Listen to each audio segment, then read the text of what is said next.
Hey everyone, how's it going? Welcome to a new video. So today we're doing something a little different to our usual gameplay videos. That we've done something like this before. So the full spoiler for Shadows Over Innistrad Remastered went up on Tuesday. So this is just a video where we will go over our top 10 cards for the Explorer format from that set. So for those of you who don't know, Shadows Over Innistrad Remastered is a composite remastered set on Arena. They've done these before, though this is the first one for quite a few years now. And it is cards from the Shadows Over Innistrad and Eldritch Moon sets, so that particular block of two sets, which came out I think in 2016 or 2017, and is one of the key missing pieces in the Explorer format for turning it into Pioneer. It has a lot of cards which see play in Pioneer, which we're currently missing from the Explorer format, so this is a very exciting development.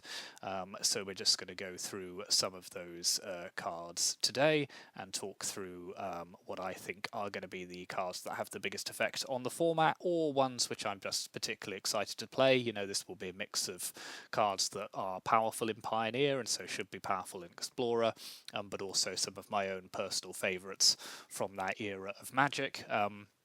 There's been some interesting rarity shifts as well from the original in this remastered set, a couple of which I think are worth picking up on, just the ones that I spotted as I was looking through the full spoiler. So the previously rare land cycle, which was the allied version of the Snarls from Strixhaven.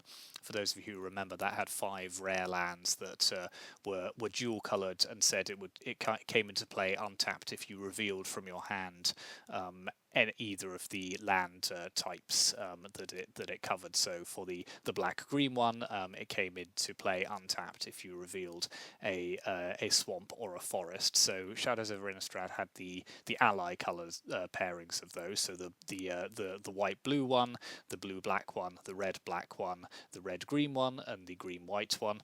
But here they've been downshifted to uncommon. So I think that's a very positive development. I think particularly for someone who's perhaps on a bit more of a budget, can't afford as many rare wildcards. I think these are a useful land cycle. They're not the most powerful lands you'll ever come across. That's why they've been downshifted. But they are a potential untapped dual land early in the game. So I think that is worth looking at. Anguished Unmaking, which is a very efficient removal spell, which lets you exile any non-land permanent for the cost of 3 mana and 3 life. That's been downshifted to uncommon. I think Bedlam Reveler, which we may, spoiler alert, talk about in a second, has been downshifted to rare. You won't see that actually on this particular version if there have been any downshift, just because I'm using the kind of previous art from the card, just because I want to highlight which set they come from, and using the paper version. So you won't see that, but I will try and highlight that as we go along. So as we have before with these videos, we'll start with a few honourable mentions. So just 6 cards, which aren't on my top 10 list, but which I've picked out. So the aforementioned Anguished Unmaking, now uncommon, is 1 white-black for an instant, and says exile target non-land permanent, you lose 3 life. So a very efficient removal spell that will get rid of anything you need it to. In terms of rate, it's probably been slightly surpassed, and the 3 life is not insignificant. You know, things like Vanishing Verse, which exiles any mono-coloured permanent, does kind of similar thing. Obviously this can hit some things that can't, but kind of is more efficient and doesn't come with the life cost, but it is a good removal spell, and now that it's at uncommon as well, it'll be particularly potent in the draft format. I think Shadows Over Innistrad Remastered, so I look forward to seeing some play there. Then we have Bedlam Reveler, which is a card that sees some play in some sort of spells matter and graveyard decks. So that's a 3/4 for normally 8 mana, but it costs 1 less to cast for each instant or sorcery in your graveyard. It has prowess, so when it enters the battlefield, you discard your hand, then draw 3 cards. So people who play the kind of the spells matter and discard and drawing cards may be familiar with Ox of Agonis. This is probably the more powerful version of that card, and I think could possibly supplant it if those decks are seeing play in Explorer, and something we might try. We have Liliana the Last Hope, which has been somewhat outclassed as a Planeswalker, but at the time was an incredibly powerful 3-drop that had a +1 that let you kill or severely weaken one of your opponent's creatures. a -2 that let you put cards from your library into your graveyard and then return a creature card, and then a -7 which just created a kind of unstoppable army of zombies that just got bigger at the end of every end step. So that was very good, and I'm looking forward to at least trying that in a couple of decks. And then for the other 3 cards, we have essentially things which are pieces of other decks which aren't necessarily complete without kind of other things, but which are going towards making complete Pioneer decks. So Pieces of the Puzzle is one of them that sees a lot of play in Izzet Phoenix. So that is a 3-mana sorcery that lets you reveal the top 5 cards of your library, put up to 2 instants or sorceries from among them into your hand and the rest into your graveyard. So that both fuels your graveyard in terms of putting phoenixes and other things in there to then potentially delve away. But also allows you to kind of put spells into your hand to then cast and bring back your art-like phoenixes. Unfortunately, we don't have the delve spells, the treasure cruises, the dig through times, the temporal trespasses in Explorer, so that won't see a huge amount of play because Izzet Phoenix isn't really a thing. Then we have Pore Over the Pages, which similarly is a deck in Lotus Field combo, a card rather in Lotus Field combo decks. 3 blue for a sorcery, draw 3 cards, untap up to 2 lands, then discard a card. So that's one of your main ways of playing it. You untap 1 or 2 Lotus Fields, you basically cast it for free, lets you dig further into your library and continue going off with the combo. But again, there are some key pieces of that deck still missing from the format, like Hidden Strings. So we will wait to see that come into its own, but it will at some point. And then one final one to highlight here is Prized Amalgam, which sees play in sort of Dredgeless Dredge. Dredge is not an ability that has seen play in the Pioneer or Explorer era of Magic, but there are cards which run a similar kind of effect, and this is a 3/3 for 3 that says whenever a creature enters the battlefield, if it entered from your graveyard or you cast it from your graveyard, return Prized Amalgam from your graveyard to the battlefield tapped at the beginning of the next end step. So with all of your kind of cards which are kind of either going straight from your library into the graveyard, like Narc and Amoeba, and then coming into play, your Prized Amalgams will kind of very often just come back time after time. So yeah, those are our honourable mentions, and so let's get into our top 10. And interestingly, actually, and potentially kind of speaks to the power level of these 2 sets, most of the ones we will talk about are from Eldritch Moon, the second set in the block, rather than Shadows Over Innistrad. But let's get into those now. So, starting at number 10, we have Elder Deep Fiend, which is not a card which sees a huge amount of competitive play, but it is an all-star casual card, and one that I thoroughly enjoyed casting when it was available on Magic Duels, which people may remember as the kind of precursor to Magic Arena. It's a creature with Emerge, and for those of you who haven't come across this before, Emerge is a mechanic that is essentially an alternative casting cost for a creature, but is reduced by the converted mana cost of a creature that you sacrifice when you cast it. So with Elder Deep Fiend, you can either cast it for 8 generic mana, or with its Emerge cost of 5 blue, you can sacrifice another creature and reduce that generic cost of 5 by the converted mana cost of the creature. So if you sacrifice a 4-drop, it only costs 1 blue. So you will often end up playing this for a lot cheaper. It will cost you a creature to do that, but it is often worth it. So it's a 5/6 with flash, and when it enters the battle, or when you cast it rather, which is a key difference on a lot of the Eldrazi, you tap up to 4 target permanents. So it is a massive tempo boost. It often basically essentially time walks you, gives you an extra turn. Your opponent can't really do anything if you tap down all their lands. So it's easily the best Emerge card from the set. As I say, it doesn't see a huge amount of competitive play, but it's an enormously fun card to play.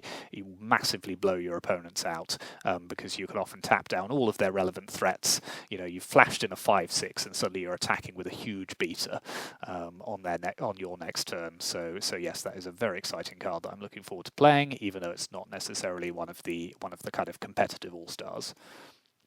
Number 9 is Thalia, Heretic, Cathar. So people may be aware that other Thalia, the 2-mana Thalia, Guardian of Thraben, is in the most recent Innistrad set. Well, she does have another version from Eldritch Moon, and it is just as annoying. Well, actually, is it as annoying? I don't know, it's hard to say. let me know in the comments which one you think is more annoying. I think they're pretty equally annoying. So this one is a 3/2 for 3 with first strike, and it says creatures and non-basic lands your opponents control enter the battlefield tapped. So it disrupts a huge number of decks. It disrupts decks that are trying to go quick, decks with lots of creatures, decks that are kind of greedy with their mana bases and play a lot of dual lands and other lands, combo decks. Sometimes if their creatures or lands are coming into play untapped, that really disrupts them. It's an incredibly powerful effect. And being a 3/2 first strike, it can hold its own in combat very well. It's difficult to get rid of. And it does see play in Pioneer. It is a sideboard card in Mono White Humans, but I think we'll also see play in other places as well, because it is one of those kind of quintessential white tax your opponents, just slow them down, make their gameplay just that little bit more difficult while you get in with all your small creatures. So that's a very good card there in Thalia, Heretic, Cathar. At number 8, we have a favourite of mine, Selfless Spirit. So this is a 2/1 with flying for 2 mana, which is a great rate all by itself, and you can sacrifice it to give creatures you control indestructible until end of turn. So this is a great protective card that supports Azorius or Bant Spirits, which is one of my favourite decks in the Pioneer format. It's a powerful flyer by itself, but it does have powerful synergies in the Spirits decks. It is a great way of responding to board wipes, or if you're desperate to keep another creature around, you can sacrifice it to give that creature indestructible. You will often find the Spirits decks play maybe a couple in the main board and maybe another in the sideboard. Generally 3 copies in some configuration, and you will kind of adjust that depending on the matchup that you're playing. So it is a hugely versatile card. If you're playing against a deck that doesn't have a huge amount of removal, it might be your first choice for cutting when sideboarding, or depending on the matchup, might be your first choice for bringing in against certain matchups. So great card, really looking forward to playing it, and that is Selfless Spirit at number 8. Number 7, we have Cigatas Aid, which is another Eldritch Moon card. So that is 1 white mana for an enchantment. You may cast aura and equipment spells as though they had flash, and whenever an equipment enters the battlefield under your control, you may attach it to target creature you control. So this is one of the most powerful equipment matters cards that you will ever come across. It is very much the missing card for us to play Hammer Time in Explorer. So for those who don't know, the Colossus Hammer gives a creature you control +10/+10, but it costs 8 to equip. Well, if you have Cigatas Aid on the battlefield, you can play it for 1 and just put it on a creature you control. So that is very, very good. It completes Pioneer Hammer Time. I'm really looking forward to playing that. It will be one of the first decks we play when this set launches, and it will only get more powerful as new equipment are printed. We had a new sword in the most recent Phyrexia set.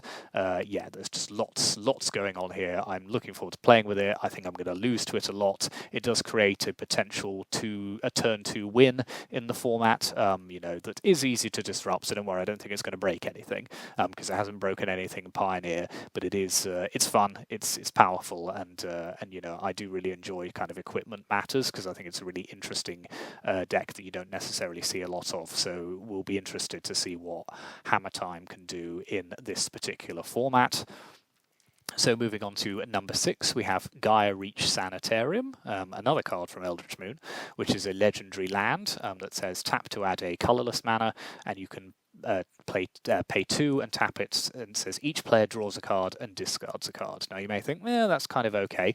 Well, it's a powerful rare land, and they're always valuable, particularly given that other lands have been downshifted from rare in the set. I think it is actually only this one and potentially Westvale Abbey that's left in kind of the rare slot. But one of the reasons why this card is so popular is that it can Narset lock your opponent out of drawing cards essentially indefinitely, unless they draw an instant, a very specific answer to either of the pieces. So essentially what you do is, with Narset on the battlefield and this land, you wait for them to be out of cards, and then on their upkeep, if you use this, they immediately draw and discard. Because it's their upkeep, generally what they draw, if it's anything other than an instant, they won't be able to do anything with it. And then they'll go to their draw step, but because of Narset's static ability, they then won't draw a card for their turn, and they will essentially be locked out of drawing cards until they can do something about it. And that's a very powerful interaction, one that I'm sure will annoy a lot of people. I've been annoyed by it in the past. blame Narset. The Sanitarium did nothing wrong. It's the static on Narset that's the responsible. But there is there are Dimir control strategies in Pioneer which use this kind of Narset loop locking ability, kind of things which also reset time twister effects, which kind of shuffle everything back and draw 7 cards. Obviously, if Narset's on the battlefield, your opponent only draws 1, and that kind of thing. So it's yeah, that's a very good land, and we'll be interested to see what that does. Pleased that it's in the set. Number 5, we have the Archangel Avacyn. So again, not a card that sees a huge amount of competitive play in Pioneer, but one which I'm massively looking forward to playing, and again, one of my favourites from this era of Magic. Just an incredibly powerful standard card once upon a time, and I really hope that it can do something in Explorer, even in a kind of, just a bit of a fun kind of janky deck. So it's a, and settle in. So it's a 4/4 for 5 mana, Angel, legendary creature. It has flash, flying, and vigilance. And when it enters the battlefield, creatures you control gain indestructible until end of turn. So it's already kind of probably the best Serra Angel of all time. And then we're not done, because when a non-angel creature you control dies, you transform Archangel Avacyn at the beginning of your next upkeep into Avacyn the Purifier, which is a 6/5 flying red card. So don't forget, for you historic Brawl players and the like, that Avacyn is a white-red card in its color identity. And when this creature transforms into Avacyn the Purifier, it deals 3 damage to each other creature and each opponent. So the flip side is mass creature removal stapled to an incredibly large body, and can very quickly deal with your opponent, particularly if this wipes their board of creatures. So that's a very exciting development at number 5. As I say, not hugely powerful anymore. Creatures just keep getting more and more powerful, so this has somewhat been surpassed in recent times, but it is very good.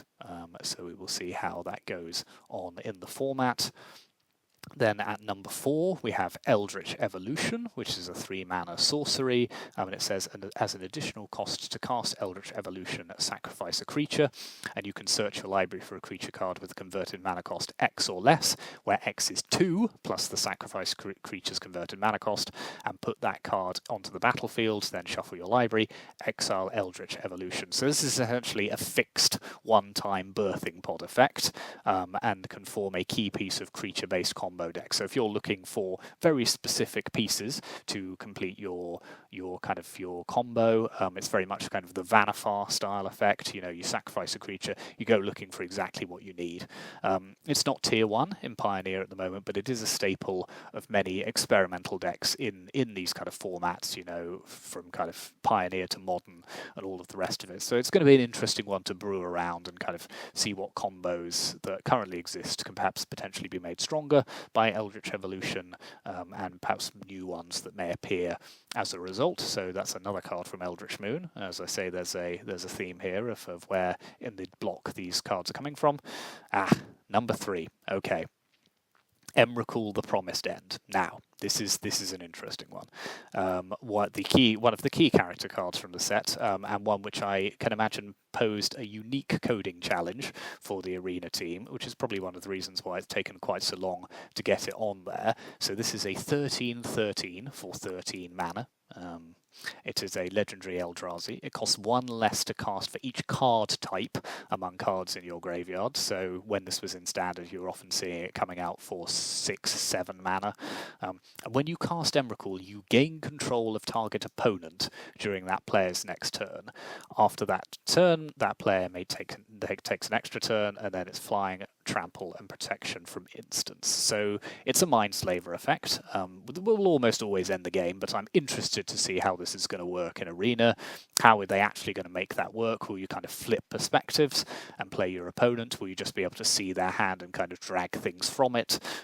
So yeah, that's going to be, more out of curiosity from a kind of programming point of view. I'm interested to see this card, but it did run rampant. It was eventually banned in Standard, and it does seem see some play in Pioneer, so I'm interested to play it. I think it's going to be really, really fun. It's strong in Delirium and Graveyard strategies. You know, if you can get 4 or 5 card types in your graveyard, this is eminently castable, and essentially when you take control of your opponent, you can do anything. The only thing you can't do is concede, so that's not allowed. But you can, you know, kill, you know, use their spells to target their own creatures, make very unprofitable attacks, you know, block in a way that make them attack into your bigger creatures, using Emrakul as kind of a blocker. You know, you're not going to be able to kill that anytime soon. So yeah, I'm really looking forward to playing that. I think it's great that they've coded it into Arena, and I can't wait to give it a go. At number 2, Thing in the Ice. So this, again, this is another missing piece of the Izzet Phoenix decks. So it doesn't complete the deck by itself. So I think that will hold it back to a certain extent. But it is just so good that I am going to try it in lots of different shells. So it's an 0/4 for 2 mana. It has Defender, and it enters the battlefield with 4 ice counters on it. Whenever you cast an instant or sorcery spell, you remove an ice counter from Thing in the Ice. Then if it has no ice counters on it, you transform it into the Awoken Horror, which is a 7/8, and when this creature transforms into the Awoken Horror, you return all non-horror creatures to their owner's hand. So it's a pseudo Wrath. You know, it basically removes your opponent's entire board. It's very unlikely that they're playing any horror creatures unless they happen to have Hullbreaker Horror, which I'm not sure if these are supposed to be the same creature. Let me know in the comments if you think they are, because they are both 7/8s, and they look kind of similar in some ways. Maybe they are meant to be the same. But, you know, it's powerful, again, in any Spells Matter deck. You know, it's the ultimate build-around card in the format. If you've got lots of instants or sorceries, this is a great turn 2 play. It just ticks away if your opponent can't remove it, and then all of a sudden there's a 7/8 attacking them that's kind of got rid of all their creatures. So, you know, kind of blue-black, those kind of Dimir proxy decks that I was trying a few weeks ago, I'm interested to maybe kind of pick that archetype up again with Thing in the Ice in it. So yeah, and it will eventually form an important part of Izzet Phoenix when that deck is complete on Arena. And so finally, our number 1 card. For those who know how much I enjoy spirits, this is not going to be a huge surprise. So number 1 is Spell Queller. So that is a 1 white-blue for a 2/3 spirit with flash and flying. So already great stats. When it enters the battlefield, you exile target spell with converted mana cost 4 or less. When Spell Queller leaves the battlefield, the exile card's owner may cast that card without paying its mana cost. So this is the key missing card that we've had up till now from Azorius and Bant Spirits, and with this in the format, we now can play those decks in their totality, and I'm massively looking forward to that.